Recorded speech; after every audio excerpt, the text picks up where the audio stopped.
Tengo el honor de darles la bienvenida al Foro de la Nueva Sociedad que organizamos con la colaboración de Abertis y de su fundación.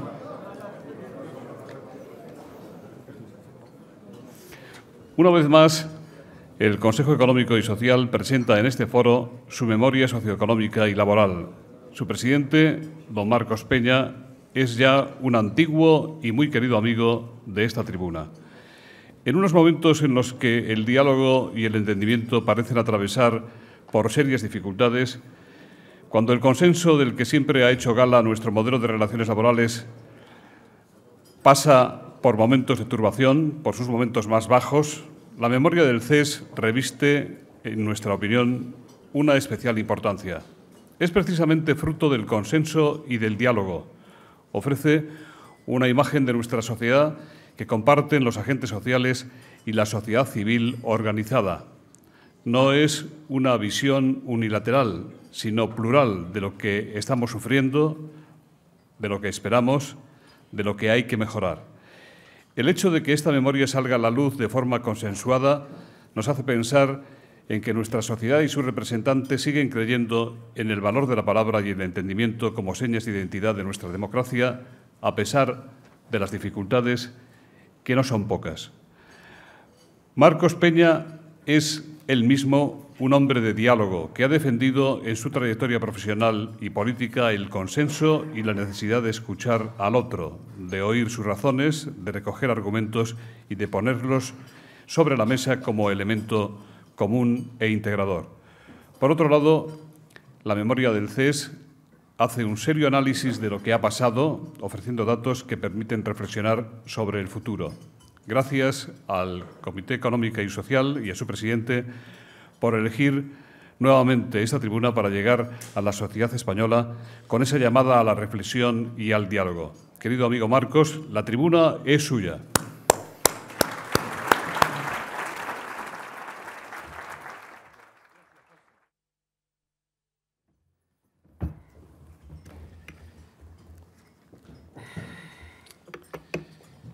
Secretarios de Estado, autoridades, embajadores, diputados, señoras y señores, queridos amigos. Lo primero, gracias a todos por la asistencia. Gracias a José Luis por la invitación y gracias a los patrocinadores. Esta es la cuarta vez que comparezco en este auditorio. Lo hice en el 2006 para presentar la memoria de ese año. Presenté la de 2007 y la de 2008. Y son 4 años estos muy significativos, muy representativos de lo que es nuestra historia. Hemos pasado de la euforia a la depresión, de la exultación al desánimo y en realidad ni tanto ni tan calvo. Nada es tan bipolar, ni siquiera España es tan bipolar. Y vamos a ver si somos capaces en media hora de someter estos excesos sentimentales a la razón y saber un poco lo que nos pasa. La ley obliga al CES a elaborar una memoria y el CES cumple una obligación legal a elaborar y elevar al Gobierno dentro de los 5 primeros meses de cada año una memoria en la que se expongan sus consideraciones sobre la situación socioeconómica y laboral de España. Es decir, que no estamos hablando de un contenedor de datos. Venimos obligados a elaborar una memoria que proponga nuestras consideraciones al Gobierno. Y eso es lo que hemos hecho. Y así la hemos aprobado el pasado 31 de mayo con solamente 2 votos en contra. Tiene 2 características que quiero destacar esta memoria antes de entrar en ella. La primera, que en nuestra opinión es la única que contempla los 3 semblantes de nuestra realidad: el económico, el laboral y el social. Y con un hilo argumental sencillo. ¿Cuál es nuestra situación económica? en atención a ella, cómo funciona nuestro mercado de trabajo y, según cómo funciona, cómo vivimos, cuál es nuestra calidad de vida. Y lo segundo que hay que destacar es que el CES no es un centro de estudios, no produce ciencia, no es ni academia ni gabinete de expertos. La memoria la elaboran las consejeras y los consejeros.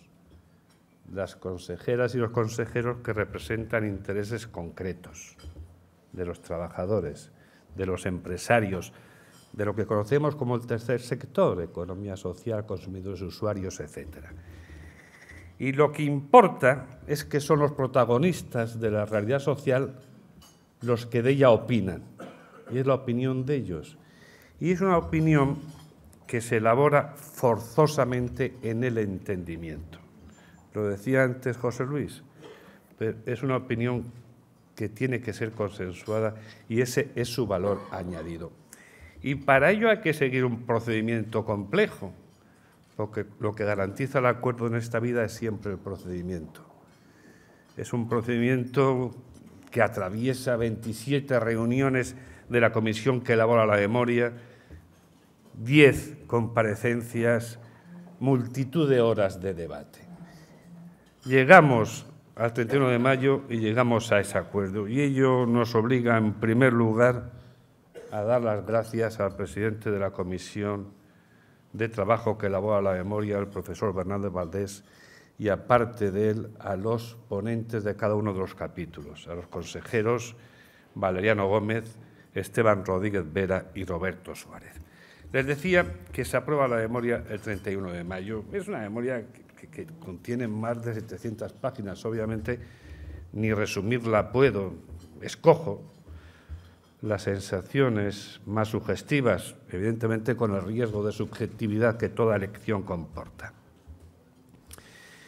La economía tiene siempre un introito de economía internacional. Para nosotros ha costado muchísimo digerir el festín financiero. Hemos evitado el desastre por los pelos. Las dificultades han sido muy grandes y las deficiencias en los mercados financieros evidentes, en regulación, en coordinación y en cooperación internacional. Cabría destacar dos cosas que también son evidentes. La primera es el desplazamiento de actividad. El centro de creación de riqueza se ha desplazado. Y les podría poner un ejemplo que es sorprendente. En una época como la actual, en el primer trimestre de este año, Brasil ha creado 1 millón de puestos de trabajo.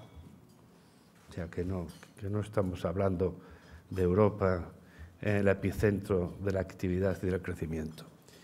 Y, en segundo lugar, pues otra cosa que está en el orden de la discusión diaria, el debate entre estímulos a la economía para promover el crecimiento y políticas de contención para reducir el déficit.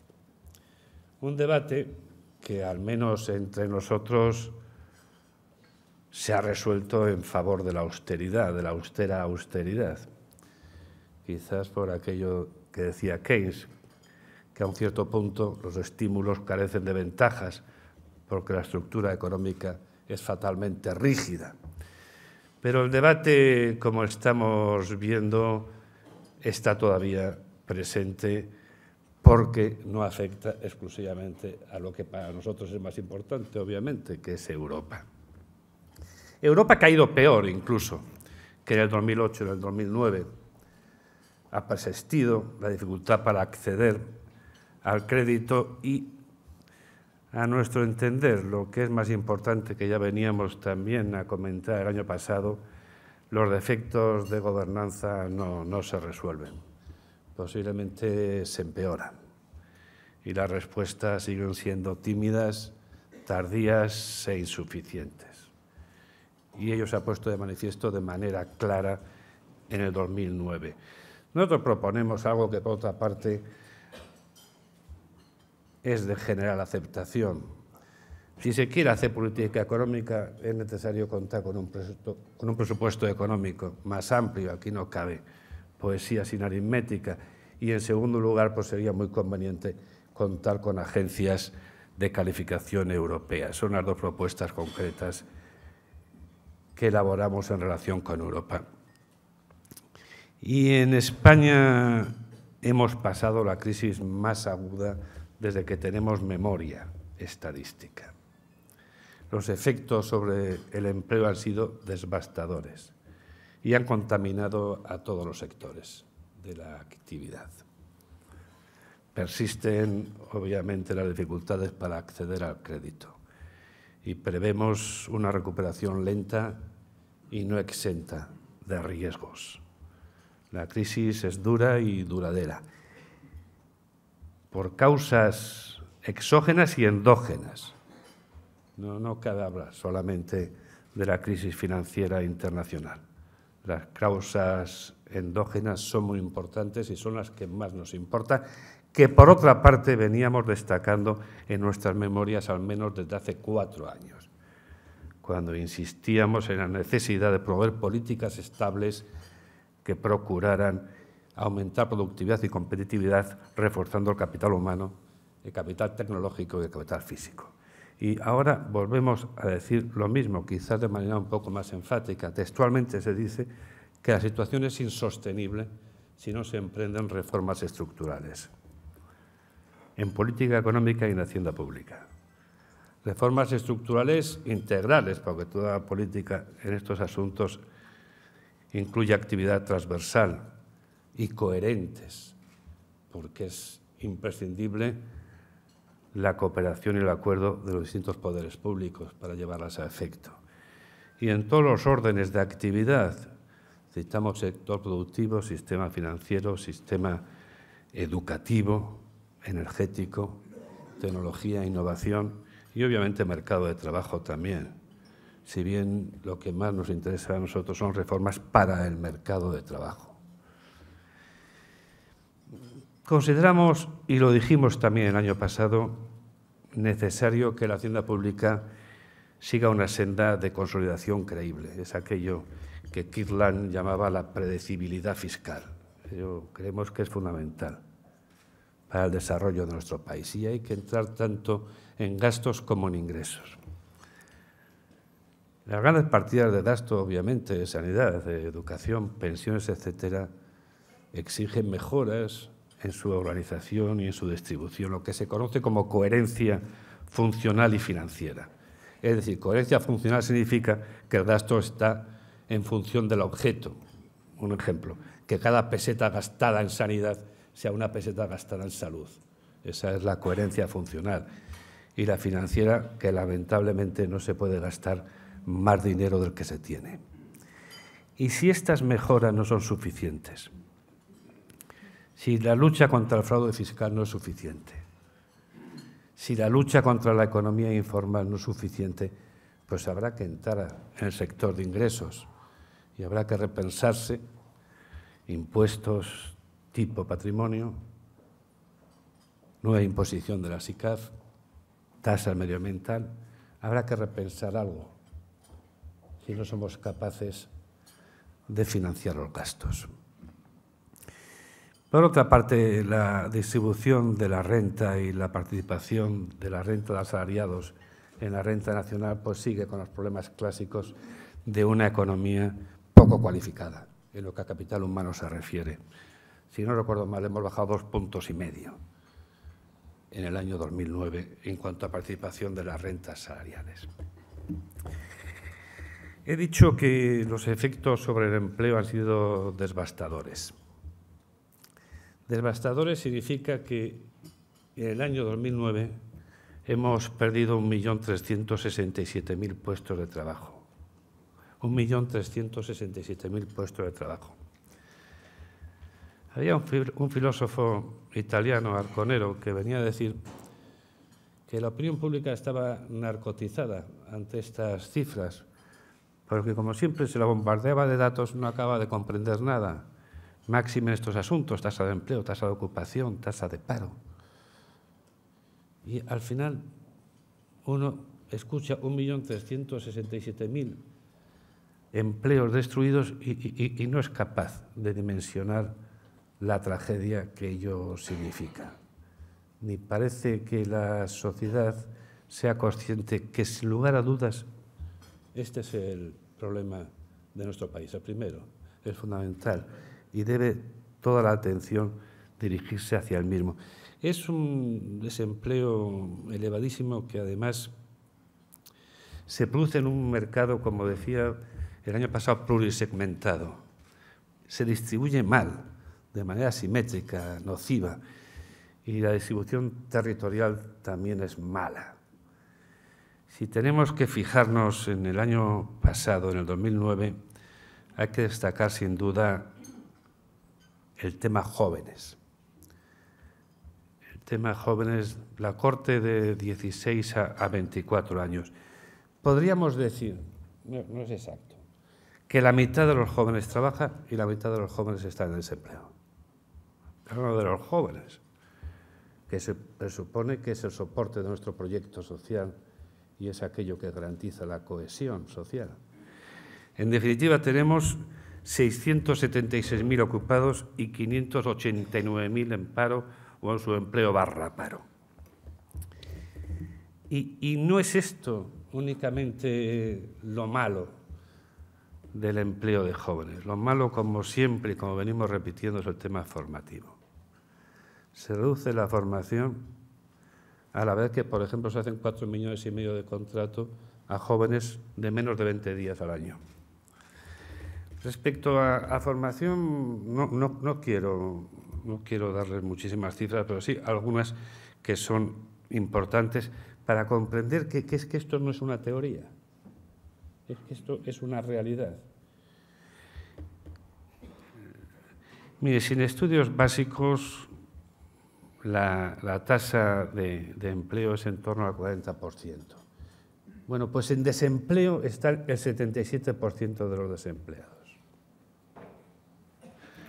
Para que veamos lo que la formación comporta en lo que a ocupación se refiere. En estos 2 años de crisis más aguda, 2008-2009, aquellos trabajadores sin estudios obligatorios han perdido 10 puntos en su tasa de empleo. 10 puntos.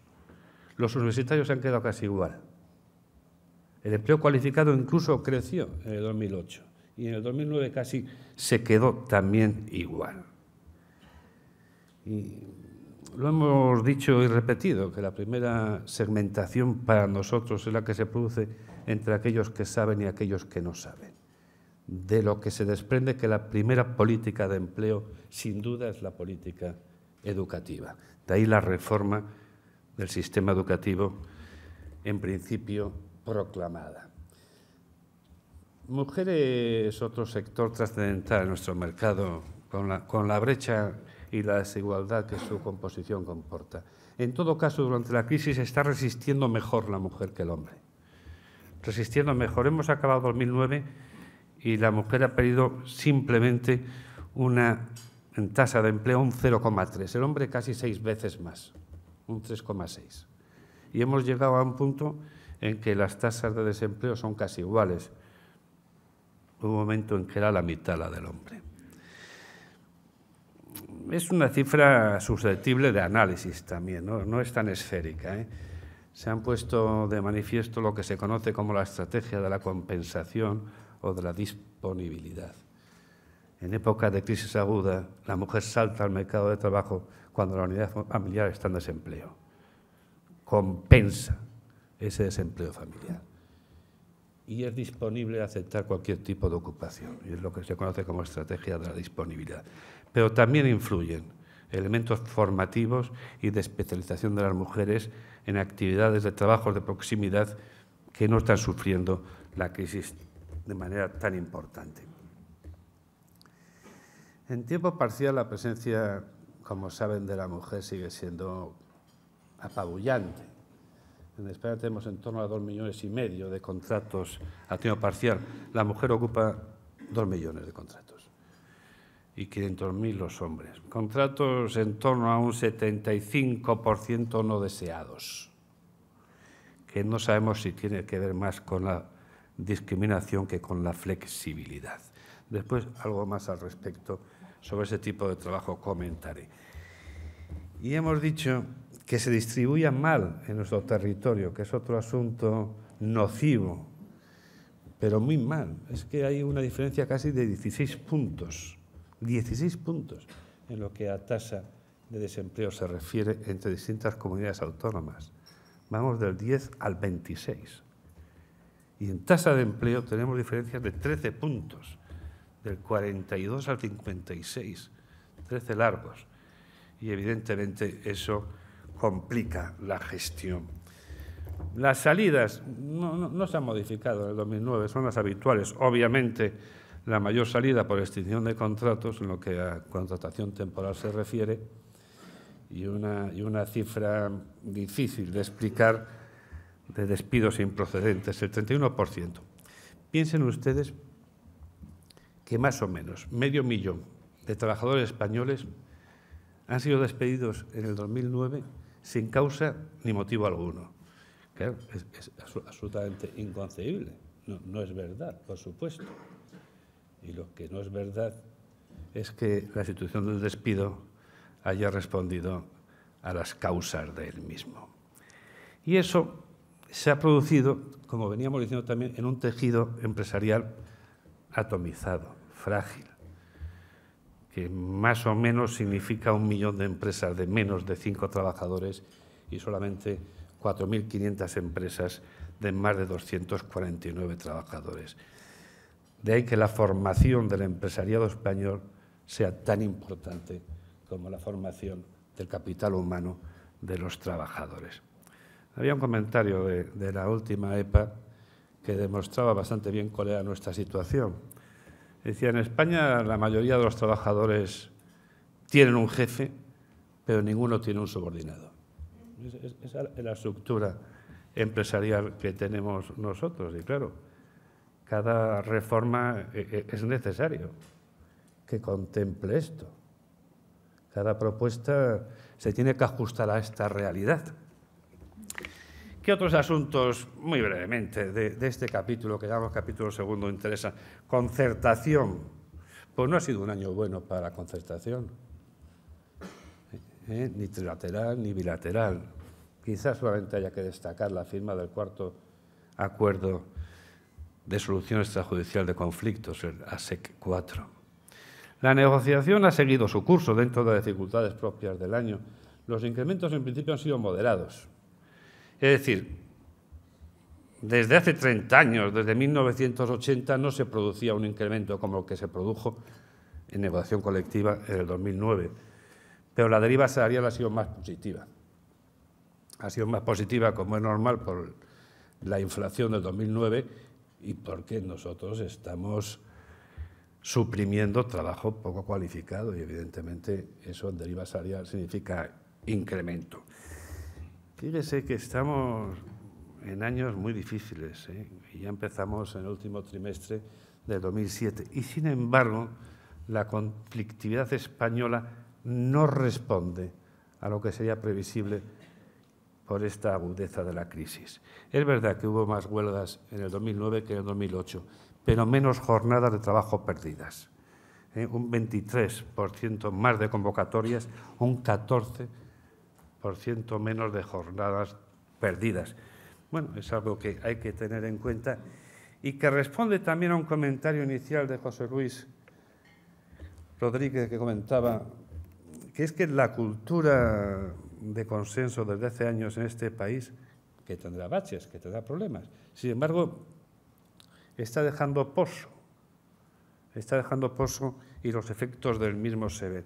En cuanto a políticas de empleo, lo que venimos a decir es que, con generosidad, los éxitos han sido muy limitados y la planificación mejorable.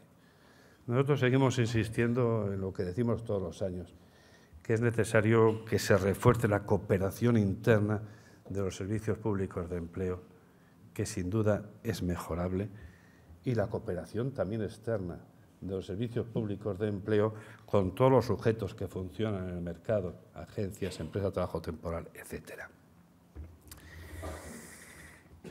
Los efectos sobre el empleo han sido devastadores. La crisis ha sido muy aguda. La recuperación será lenta, inocente de riesgos, una crisis, como le decía, dura y duradera. Y sin embargo, venimos a decir que jamás en la historia de España ha habido generaciones mejor formadas que las que ahora tenemos.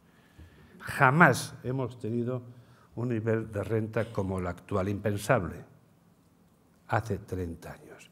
Quiere ello decir que tenemos los mimbres en este país. Que tenemos los mimbres, tenemos también muchas dificultades, como es obvio y como es natural, para conciliar crecimiento, cohesión, sostenibilidad, para transitar en esa vía tan compleja, flanqueados por la demografía y el desempleo de larga duración. ¿Cómo va a afectar esto a nuestros esquemas de protección social? Pero tenemos los mimbres.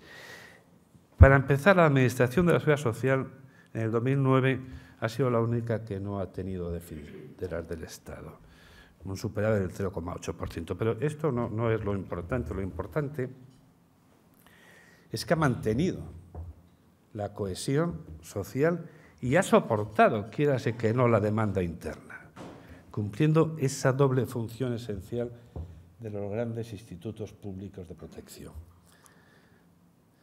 Una cifra que es un poco sorprendente en nuestro país.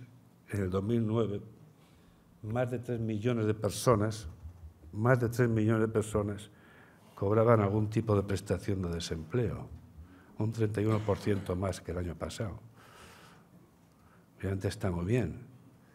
Lo difícil es hasta cuándo.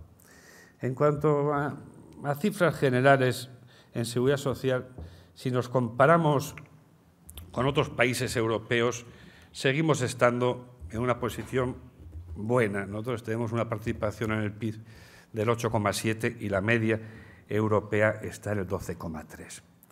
E incluso nos jubilamos de media un año más tarde que los europeos, a los 62,6 años más o menos.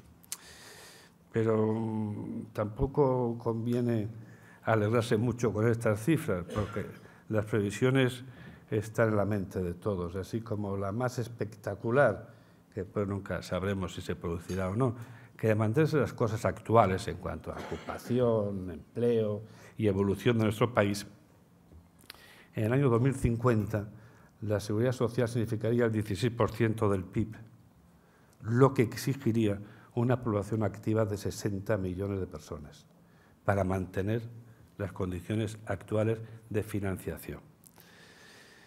En todo caso, lo que sí que conviene destacar es cómo se ha comportado la seguridad social en el 2009 y en lo que a dependencia se refiere, repetimos lo que venimos diciendo otros años, la inflación de expectativas producidas y no satisfechas. Existen problemas de coordinación, de información, existe un exceso de prestaciones económicas, justamente lo contrario de lo pretendido, y muchas menos asistenciales. Fíjense ustedes lo que significa dependencia. En torno a 550.000 mujeres en nuestro país no trabajan por tener que atender a una persona a su cargo. De ellas el 85% querría trabajar. Todo esto es lo que nos interesa, porque eso es lo que aumenta la tasa de ocupación y de empleabilidad y la que permite financiar los servicios públicos. De ahí que todo análisis tenga que ser un análisis transversal. Miren, voy a acabar comentando una cosa que quizás de todo lo que voy a decir es lo que más me interese. Nosotros hablamos siempre del capital humano. Creemos que es el factor estratégico de nuestra sociedad, como es obvio, las personas, y que la fragilidad de los sistemas productivos está en relación con la capacidad, con la cualificación de su capital humano. Cuanto más frágil es más frágil es el sistema. Cuanto más cualificado es el capital, más potente es el sistema productivo. Pues aparte de este capital humano, hay un capital social. Y ese capital social es imprescindible para emprender cualquier tipo de reforma estructural. Y es mucho más importante que la propia reforma.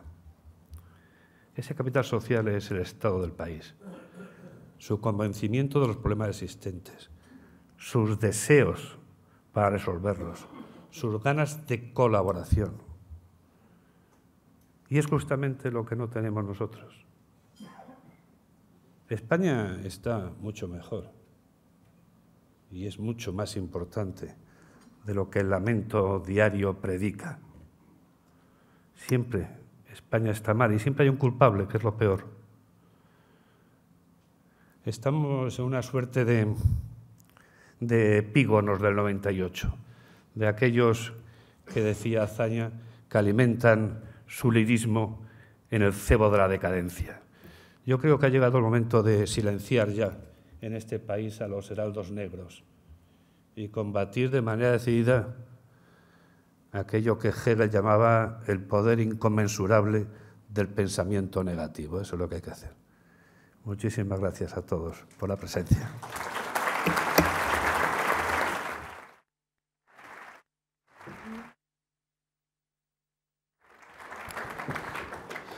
Muchas gracias, presidente. El moderador del coloquio de hoy será el director general de la Agencia de Noticias Serimedia, don José Manuel González Huesa. Buenos días, José Luis. Buenos días a todos y a todas. Y buenos días, Marcos. En un momento de tu discurso has dicho textualmente hemos pasado la crisis. ¿Es así? ¿Hemos pasado la crisis o temes que pueda haber una nueva recaída durante este año?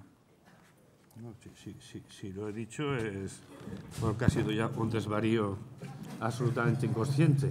He dicho que hemos pasado la crisis más aguda que nuestra memoria estadística recuerda.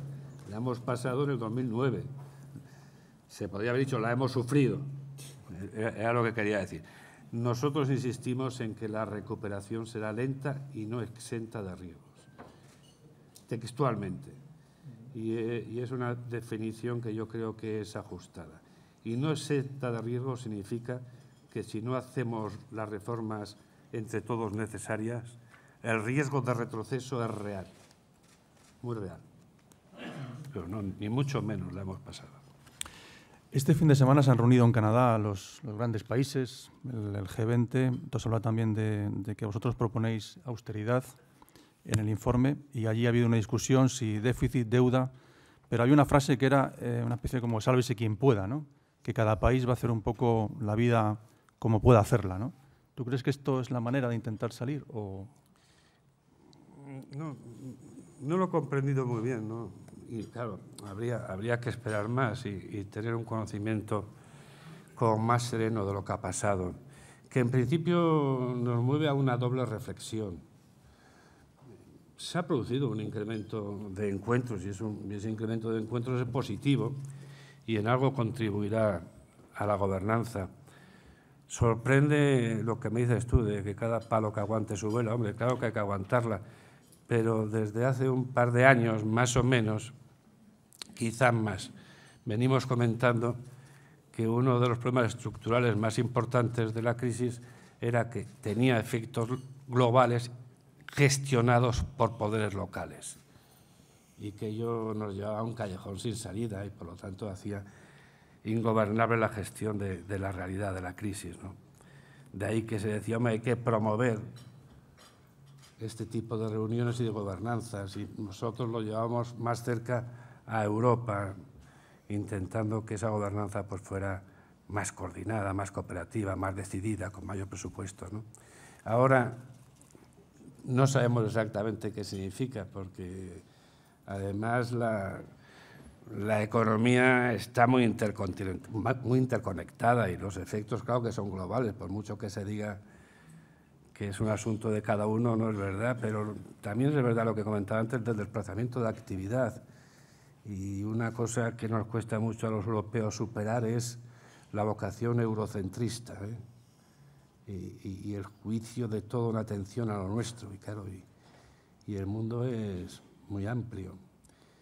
Y lo que está pasando en el mundo, pues evidentemente no responde a los problemas europeos. Has hablado de reformas. Ahora tenemos sobre la mesa una reforma laboral con un decreto y con un proceso en el Congreso de los Diputados aquí enfrente para su rectificación o su renovación o su desarrollo. ¿Qué te parece la reforma? Algunos la han calificado imprecisa, otros dicen que es un buen avance.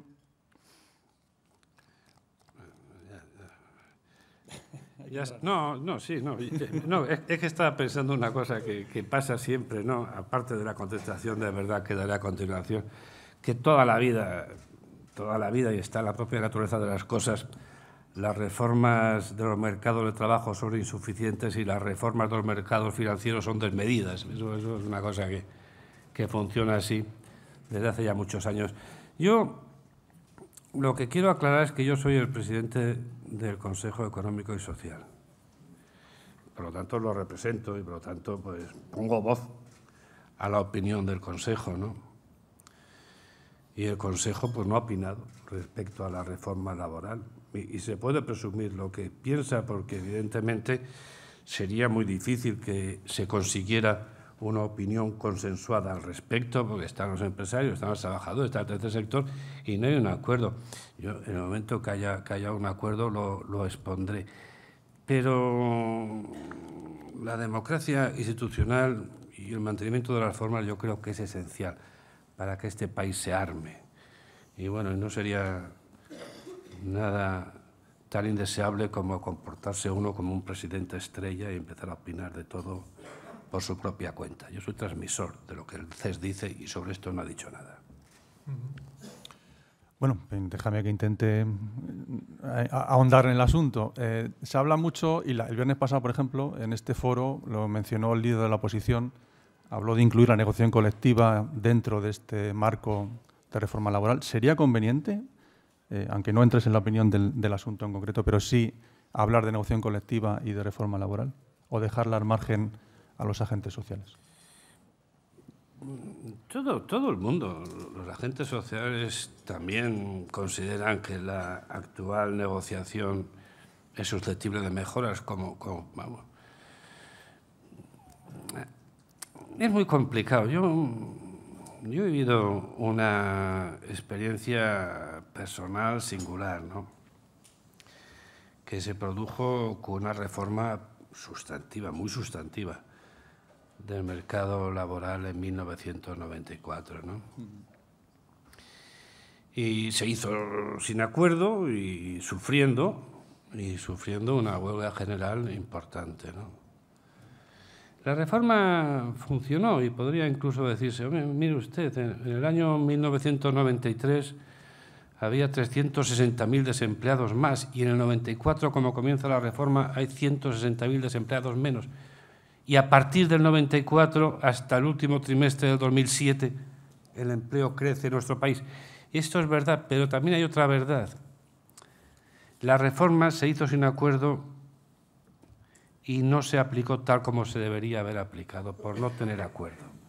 Y básicamente en estos temas. Quiere yo decir que actuar al margen de los protagonistas que deben aplicar la ley es complicado. Obviamente no es ilegítimo, faltaría más, por Dios bendito.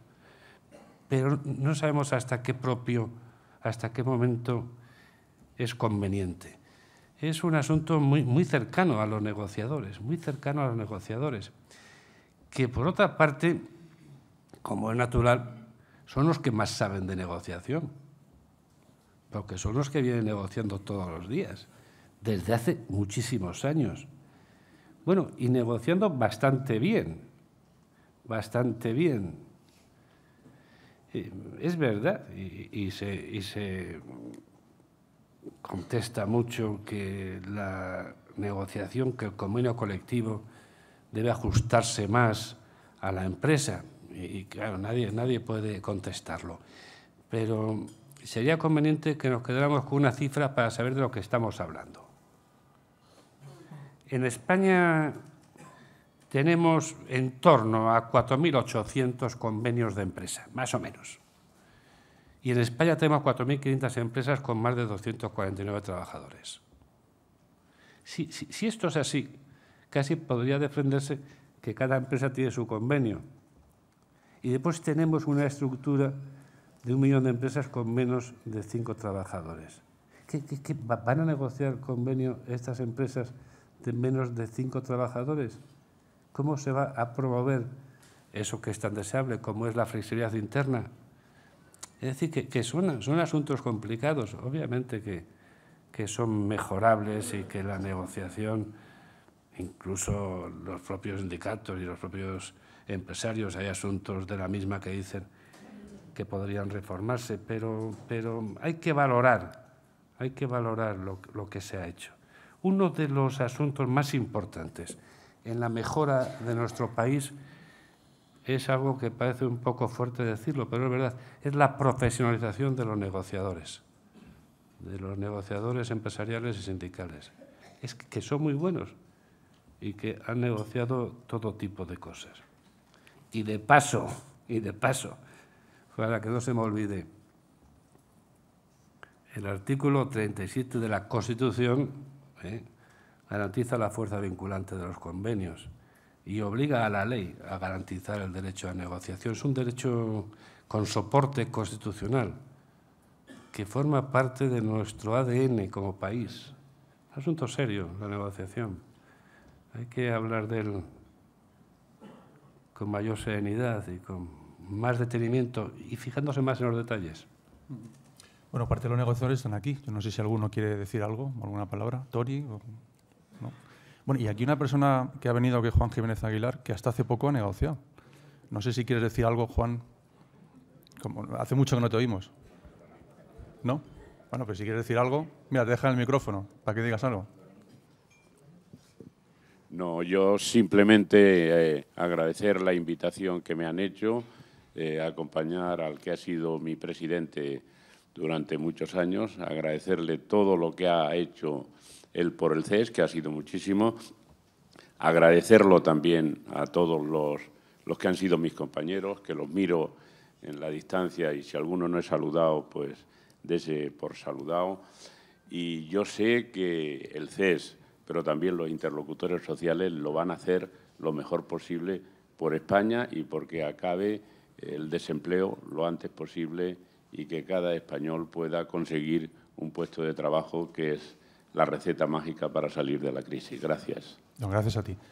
No quiere decir nada tampoco en la casa. Bueno, en fin, pero había que aprovechar ya que están aquí, por si avanzamos algo. Antes has mencionado que en el 94 padeciste o viviste una huelga general. ¿La crees justificada, la huelga general anunciada para final de septiembre? Pero que la tienen que justificar son los convocantes. Ya faltaría que uno opinara sobre la capacidad de convocatoria de los convocantes. Pues, si la han convocado, pues obviamente ellos consideran que está justificada. Es que son asuntos estos que incluso pueden mover a un comentario irónico, ¿no? Y está habiendo demasiado comentario irónico en nuestro país sobre los sindicatos. Yo al respecto tengo una cierta experiencia y miren ustedes, lo que es absolutamente seguro es que nadie convoca una huelga general por capricho. Y lo que es absolutamente seguro es que a nadie le cuesta más convocar una huelga general que a comisiones y a UGT, pero con toda seguridad. Conscientes ellos mismos del fracaso que significa la convocatoria, del esfuerzo que significa la convocatoria, del riesgo que comporta la convocatoria y del deseo de no convocarla. O sea que vamos a ser un poco...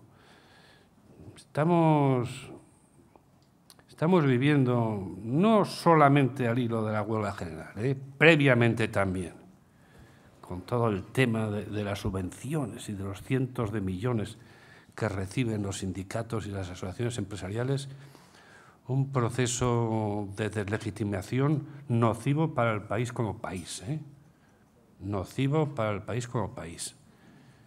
Y hay que recordar de nuevo lo que antes decía de la Constitución. Es que los sindicatos y las asociaciones patronales son sujetos constitucionales, es que forman parte de nuestro entramado constitucional. El artículo 7 de la Constitución lo dice, defienden y promueven los intereses que les son propios, ayudan al país con su existencia y lo han ayudado en los últimos 30 años. Menos ironía y más reconocimiento debería existir al respecto, e incluso agradecimiento. En tu discurso también has mencionado las pensiones y el Gobierno, en teoría, en unas semanas o unos meses también va a reunir de nuevo, que ya está reunido el Pacto Toledo, intentar avanzar en esa consolidación de las pensiones. ¿Por dónde debería ir, si es que es necesaria la reforma? Porque afectó, en función de los números que ha dado, 60 millones de personas, 16% del PIB. Sí, es una extrapolación, como todo, también forma parte de aquello que se llamaba la falacia exponencial, ¿no? Todas estas, ya se hizo con la madera, con el papel, etcétera.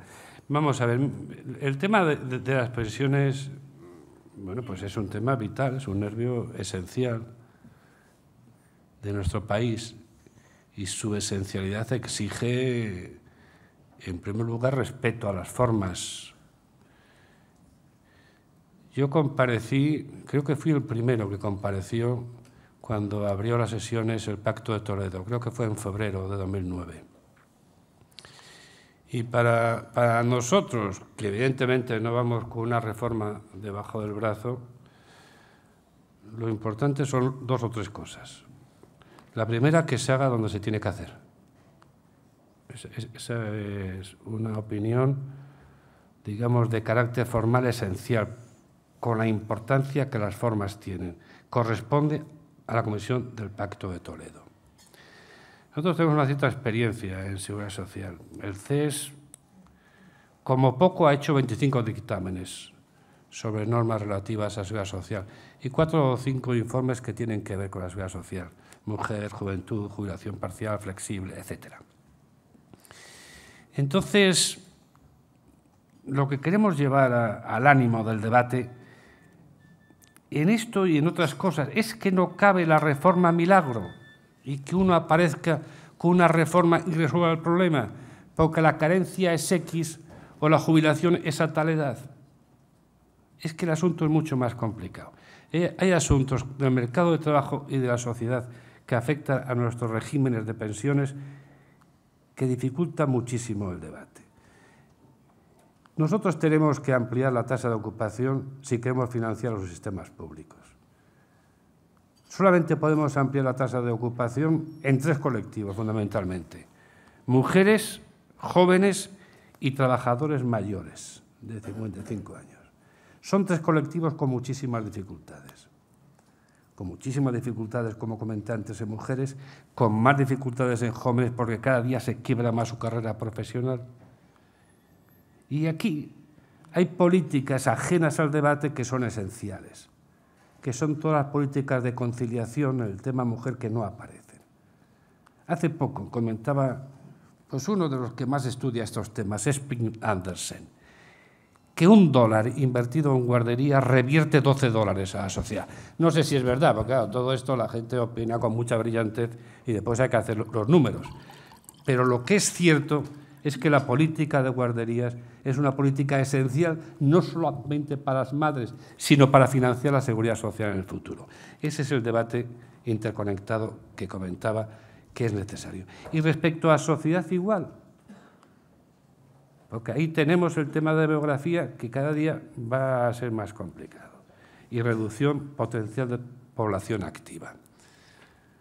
Entonces, claro, aquí no cabe una medida y la modificación de un artículo y mañana todos felices. Aquí cabe contemplarse que estamos entrando en un nuevo orden de cosas y que hay que planteárselo con bastante seriedad y que el envejecimiento socialmente activo es un requisito imprescindible también para que los sistemas funcionen.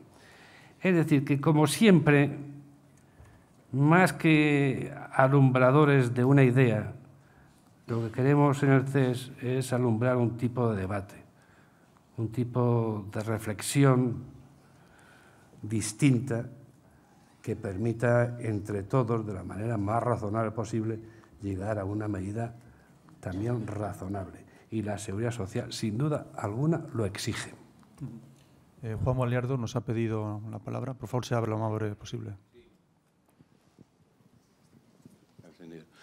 Quería preguntar al señor Peña, aun a riesgo de que no me conteste, pero le quería preguntar, ha hablado de la excelencia de los negociadores. Los negociadores han tardado 2 años en no llegar a ninguna negociación. ¿Cómo explica esto? ¿Porque se representan perfectamente a sí mismos o han terminado por no representar claramente los intereses de sus representados? Bueno, vamos a aclarar un par de cosas, porque sí que voy a contestar, porque esta es una contestación que me atrae. Yo creo que este país no sabe que a los representantes sindicales los votan. Yo creo que eso no se sabe. Yo creo que parece que caen del cielo. Bueno, en todas las empresas de este país hay una urna y X, cada X tiempo se les vota. Y vota un porcentaje que ronda el 80% de los trabajadores españoles. Es decir, bueno, que es una legitimación suficiente, ¿no? Y representan lo que la urna comporta. Después dice, bueno, no han llegado a un acuerdo. Yo pienso, pero esto sí ya es una opinión particular, que lo que socialmente se valora es el esfuerzo para llegar a un acuerdo. No sé si es un mérito o un demérito estar 2 años negociando. Porque cuando ellos negociaban e intentaban llegar a un acuerdo, nadie en este país intentaba llegar a un acuerdo salvo ellos. Y no se puede obligar a que sean los agentes sociales los que resuelven y acuerden cuando no hay acuerdos en otro orden de cosas. Que básicamente son 2 órdenes de cosas que condicionan el acuerdo social. El entendimiento político, ya no digo el pacto o el acuerdo social, el entendimiento político y la coherencia institucional, es decir, la coordinación de las distintas administraciones públicas. Si existiera acuerdo ahí, con toda seguridad, el compromiso social sería más sencillo. Pero es mucho más difícil si es al revés. Pero en todo caso, insisto, 2 años de negociación, lo único que por ahora demuestra es que son los únicos sujetos públicos en mi país que se sientan a negociar. ¿Y que han tenido mala suerte? Bueno, lo sentimos todos. Muy bien, vamos a cambiar de tema. Santiago González, de Uso, dice: la consolidación fiscal en una época deflacionista y con una discriminación de las rentas salariales no debe ir preferentemente vía ingresos soportados por un aumento de los impuestos directos.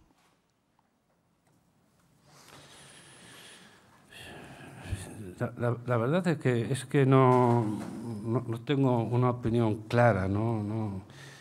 Nosotros venimos, no este año, el año anterior ya lo dijimos también, ¿no?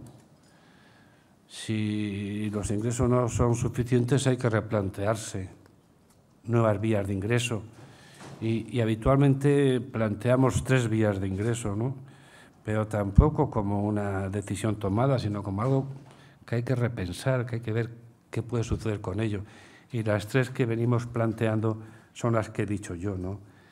El impuesto sobre la riqueza, un replanteamiento de la SICAF y la tasa medioambiental. Y habrá otras vías, pero es que tampoco quiero entrar aquí haciendo el índice de los temas vitales, porque al final todo es vital, ¿no?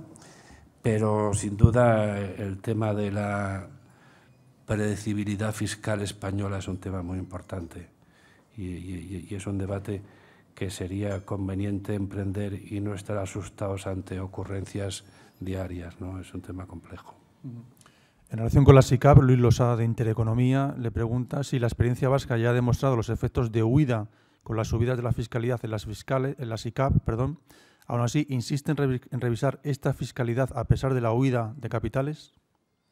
Bueno, habría que ver lo de la huida, ¿no?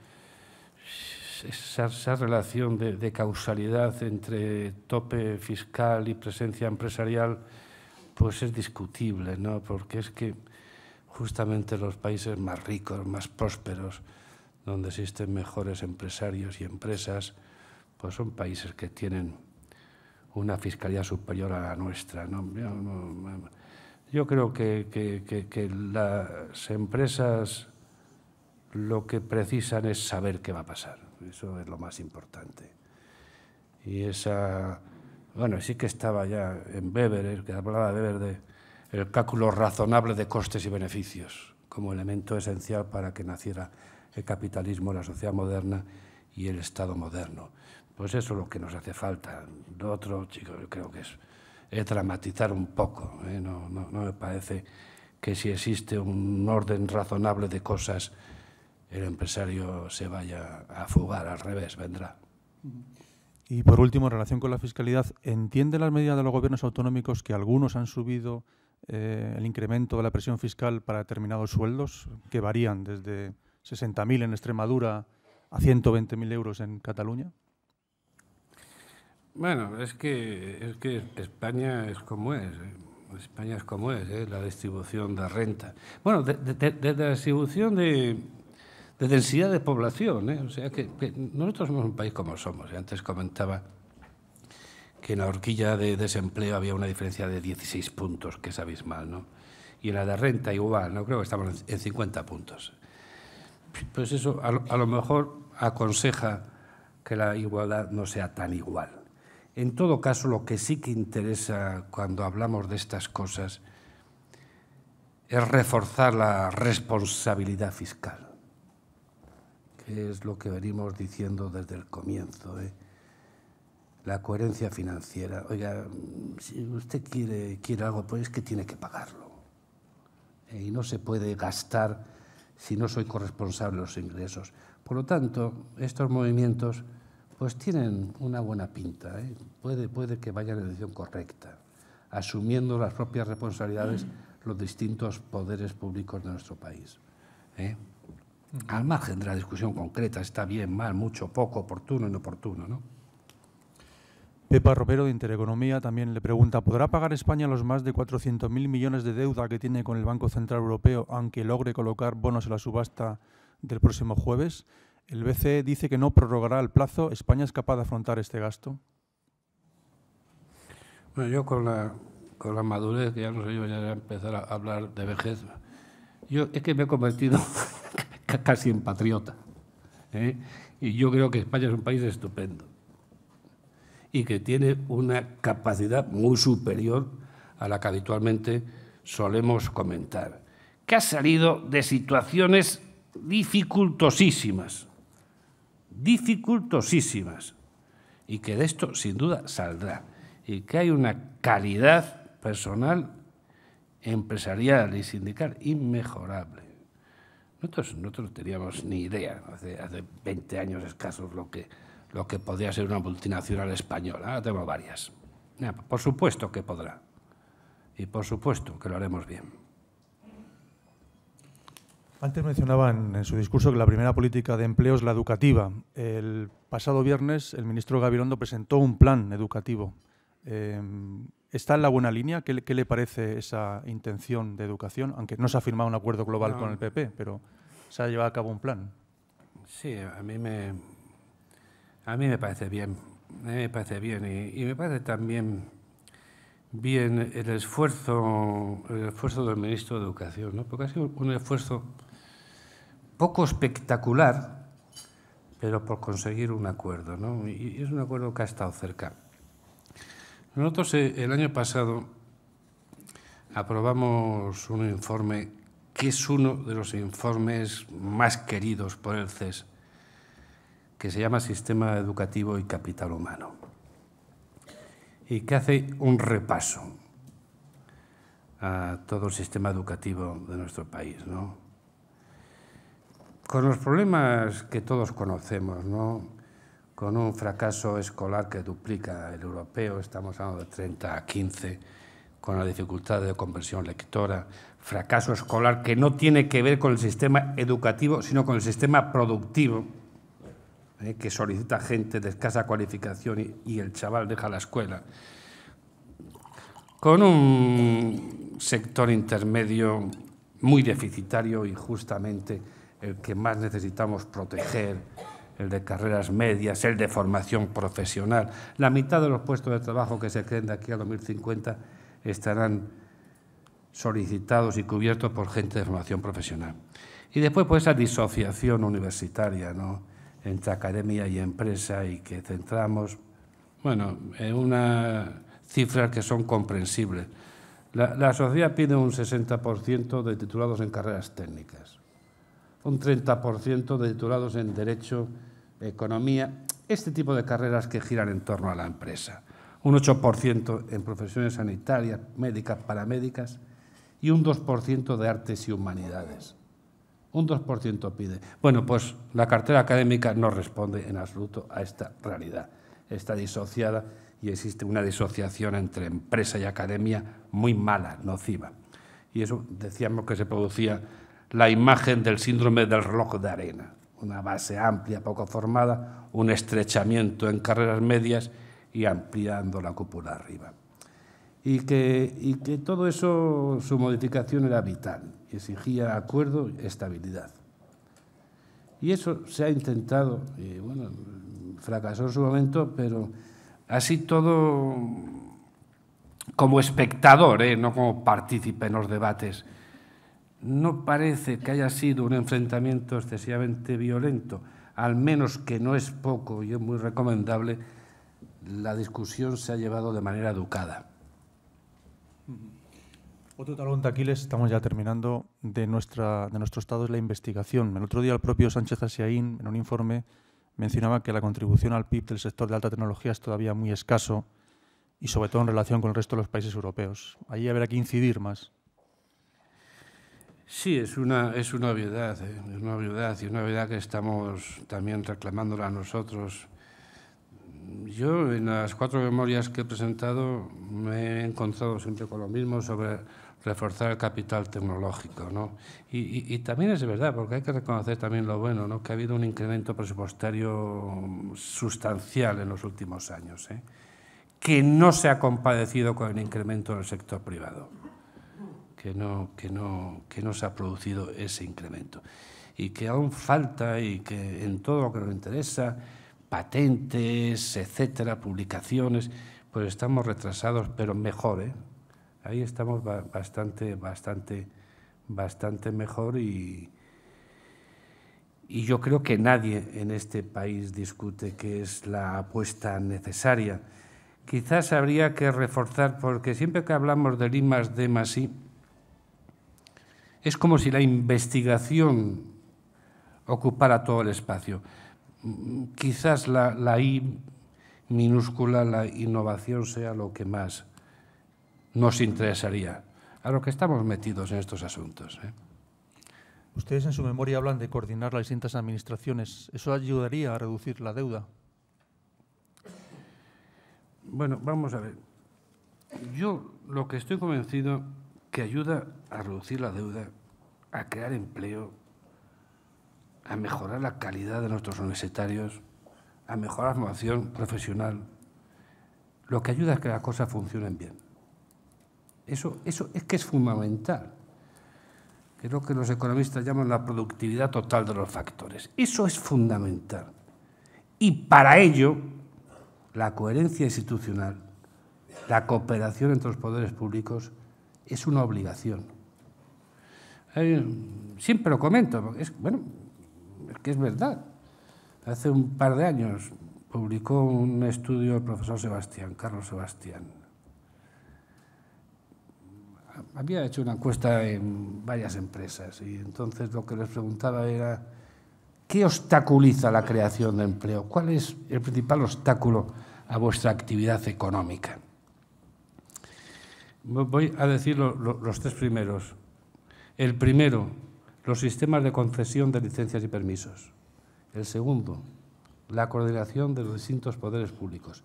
El tercero, que pasa siempre desapercibido, por supuesto, de eso no se puede hablar, el funcionamiento de la Administración de Justicia. Que las cosas funcionen bien. Si aquí no hay que hacer medidas excesivamente originales, de imaginarse reformas redentoras, las cosas tienen que funcionar bien y ser razonables. Y los poderes públicos están obligados, moralmente obligados, a cooperar. Y ya la última pregunta de Ignacio Buqueras, de que dice la conciliación, la igualdad, la productividad, la siniestralidad precisan de un mejor uso del tiempo y de unos horarios racionales. ¿Qué nos puede decir al respecto? Sí, bueno, Ignacio podría decir mucho más que nosotros porque se ha convertido en un experto universal, ¿no? Nosotros estamos, me parece que en 1.760 horas de jornada año. Es verdad que cuando se habla de estas cosas, pues no se suele hablar de la jornada habitual que tiene la gente, que es aquella jornada que tiene su convenio colectivo que se ha pactado y que es esa, ¿no? Pero en todo caso, la conciliación para mí es una pieza clave para revitalizar nuestra población activa, que es fundamental, ¿no? Es una pieza clave. Y en cuanto a siniestralidad, la verdad que no lo he dicho antes, pero el año pues ha ido mejor, también porque la pérdida de empleo en el sector construcción se nota, ¿no? Pero el índice de siniestralidad se ha reducido en torno a un 23%. La verdad es que desde hace bastantes años el compromiso de los agentes sociales en lo que a la gestión de siniestralidad se refiere está dando frutos, y la cooperación con los poderes públicos. Eso está funcionando bastante bien, de manera razonable. Pues nada más, muchísimas gracias a todos, muchísimas gracias al Foro Nueva Economía, a Abertis y su fundación, y hasta un próximo desayuno.